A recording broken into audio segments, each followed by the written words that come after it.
Let's see this question. The question is given as a uniform rod of mass 20 kg and length 1.6 meter is pivoted at its end. Mass कितना है इसका 20 kg is pivoted at its end and swing freely in vertical plane. Angular acceleration of the rod just after the rod released from rest in horizontal position as shown in figure is xd by 16. Find the value of x. यानी कि हमारे पास एक rod है, इसको हम ऐसे release करेंगे तो जब ये हॉरिजॉन्टल पोजीशन में ही होगी तब हमें इसका एंगुलर एक्सेलरेशन निकालना है. तो हमारे पास एंगुलर एक्सेलरेशन निकालने के लिए हम यूज करते हैं torque is equals to I alpha.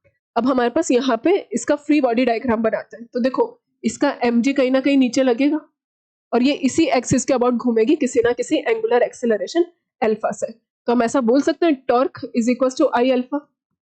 Torque कितना लग रहा है mg into L by two is equals to I. अब ये इस एक्सिस के अबाउट घूम रही है हमारे पास, तो मोमेंट ऑफ इनर्शिया कितना हो जाएगा ml square by 3 into alpha. हमें एंगुलर एक्सेलरेशन ही चाहिए तो बस निकाल लेते हैं. m से m कैंसिल, l से l cancel, alpha is coming out to be 3g by 2l. Values put कर देते हैं.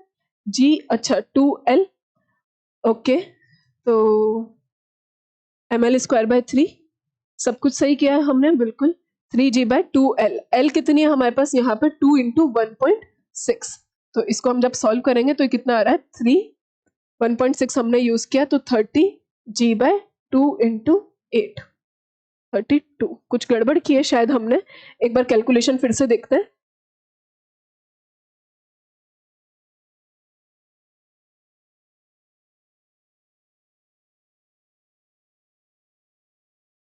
यहाँ पे हमारे पास इसको हमको किसके बराबर रखना है 3g बाई 2l आया था. तो एंगुलर एक्सेलरेशन हमारा किसके बराबर आ रहा है. Angular acceleration is xg by 16. तो हमें x की वैल्यू निकालनी है. ओके तो यहाँ से हम वैल्यूज पुट करते हैं. 3g bye l. l कितना है 1.6 मीटर.